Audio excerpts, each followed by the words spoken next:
कहानी है रामपुर गांव की, जहां के मर्द महिलाओं को हमेशा नीचा दिखाने की कोशिश में रहते। अरे अभी तक खाना नहीं आया, क्या मुझे एक और शादी करने की जरूरत है? नहीं जी नहीं, ऐसा मत करना, वरना मैं कहाँ जाऊंगी। खाना लेकर मैं अभी आई जी। गांव की पंचायत में भी फैसले हमेशा औरतों के खिलाफ ही रहते। मैं जो फैसला सुनाता हूँ वो भगवान की आज्ञा होती है। इस लड़के ने अपने मन से शादी करके अच्छा नहीं किया। लड़के को घर भेज दो और इसकी शादी इसकी जाति की किसी लड़के से करवा दो, लेकिन ये लड़के, इसे तो गांव के बाहर निकाल दो। नहीं नहीं जमींदार साहब, ये क्या बोल रहे हैं? ऐसा नहीं हो सकता। मेरी बेटी मासूम है, इसे अच्छे बुरे की समझ नहीं है। अरे कहाँ जाएगी ये बेचारी? कहाँ जाएगी? इतनी चिंता है तो पूरे परिवार का गांव निकाला कर देते हैं। बेचारे पूरे बसे बसाए परिवार को गांव छोड़ना पड़ता है। चाहे जो हो, अगर बेटियों को कंट्रोल नहीं कर सकते तो गांव में रहने का कोई मतलब नहीं है। यहाँ औरतों को दब कर रहना होगा। कोई भी अपने हिसाब से कुछ नहीं कर सकता, सब ईश्वर की मर्जी से ही होगा। तभी गांव का एक आदमी दौड़ा दौड़ा आता है। सरपंच साहब, जमींदार साहब, वो कालिया है ना, उसकी बेटी पढ़ने के लिए शहर जा रही है। अच्छा, ये कब हो गया? और कालिया की हिम्मत कैसे हो गई ऐसा करने की? लेकर आओ उसे और उसकी बेटी को। बस फिर क्या था, हाजिर हो जाते हैं कालिया और उसकी बेटी सरपंच के सामने। अरे कालिया, ये क्या सुनने में आ रहा है?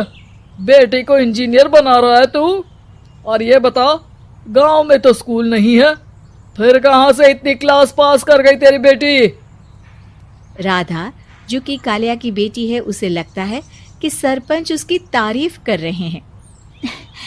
सरपंच जी, मैंने ऑनलाइन पढ़ाई की है, डिस्टेंस लर्निंग से। सभी में मैंने अच्छे नंबर पाए हैं, जिसे देखते हुए शहर की इंजीनियरिंग कॉलेज में मुझे स्कॉलरशिप मिली है। वाह जी वाह, क्या होती है ये? पहले तो ये बताओ, फिर आगे की बात करते हैं। पूरा गांव राधा की बात सुन रहा था और राधा बोलती जा रही थी। तो ऐसे मैं फ्री में एक अच्छी शिक्षा लेकर गांव में जो कुछ परेशानियां हैं, जैसे बिजली, पानी और इंटरनेट जैसी समस्याओं के लिए काम करूंगी। मैं गांव को शहर से जोड़ने के लिए पुल का निर्माण करवाने का प्रस्ताव रखूंगी। मुझे पूरी उम्मीद है कि जल्द ही हमारा गांव भी तरक्की की राह पर चल पड़ेगा। राधा की बात सुनकर सारे गांव वाले ताली बजाने लगते हैं। सरपंच को समझ नहीं आता कि वो क्या करे। चुप रह नादान लड़की, गांव के खिलाफ जाने के लिए तुझे गांव से बेदखल कर दिया जाएगा, वो भी पूरे परिवार के साथ। और हाँ, अगर ठीक से गांव में रहना चाहती है तो ये पढ़ाई लिखाई छोड़ दे। हम तेरे लिए गांव का कोई होनहार लड़का देखेंगे। तभी गांव का एक आदमी बोल पड़ता है। अरे नहीं नहीं सरपंच जी, राधा बिटिया जो बता रही है, अगर वैसा हो जाए तो हम लोगों को पैसा कमाने के लिए बाहर नहीं जाना पड़ेगा। हाँ जी, और ना ही कोसों दूर पानी के लिए भटकना पड़ेगा। हमारे बच्चे भी अच्छी पढ़ाई कर सकेंगे और आगे बढ़ेंगे, ना कि हमारी तरह खेती करते बैठेंगे। क्यों गांव वालों, राधा बिटिया का साथ देना चाहिए ना। सरपंच देखता है कि गांव राधा के साथ है तो वो चुप हो जाता है। वो घर आकर अपने सलाहकार से बात करता है, जो बहुत ही चालाक किस्म का इंसान होता है। अरे सरपंच साहब, आपको बहुत ही होशियारी से काम लेना पड़ेगा। एक बार गांव तरक्की कर गया, यहाँ के बालक पढ़ लिए तो कोई ना पूछेगा आपको।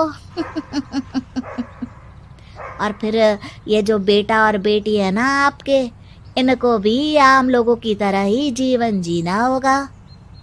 हाँ, लेकिन करे तो क्या करे? वो ना आप मुझ पर छोड़ दीजिए, बस मैं जैसा बोलूं करते जाइए।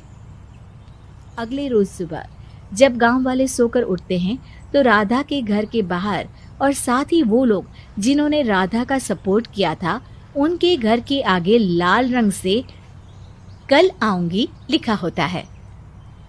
कल आऊंगी, ये क्या होता है? अरे यह तो खून से लिखा है, लगता है कोई भूत प्रेत या चुड़ैल का साया है। चलो सरपंच जी के पास चलते हैं। सभी सरपंच के पास जाकर उसे सारी बात बताते हैं। अरे ये तो बड़ी मुश्किल की बात है। चलो मैं एक बाबा को जानता हूँ, उन्हें बुला लेता हूँ। सरपंच बाबा को लेकर गांव के घर के बाहर जाता है। ओहो, तो ये वो चुड़ैल है जो उन लोगों को निशाना बनाते हैं जो गांव को बदलने का सपना देखते हैं। वो गांव को ऐसे ही संपन्न देखना चाहती है, वो नहीं चाहती कि कोई बाहरी यहाँ का कायाकल्प करे। क्या तुम लोगों में से किसी ने गांव को बदलने की सोच रखी है? तभी राधा की माँ रोते रोते आती है। मेरी राधा घर से गायब हो गई है। अरे कोई तो बचाओ, मेरी बच्ची कहाँ गई?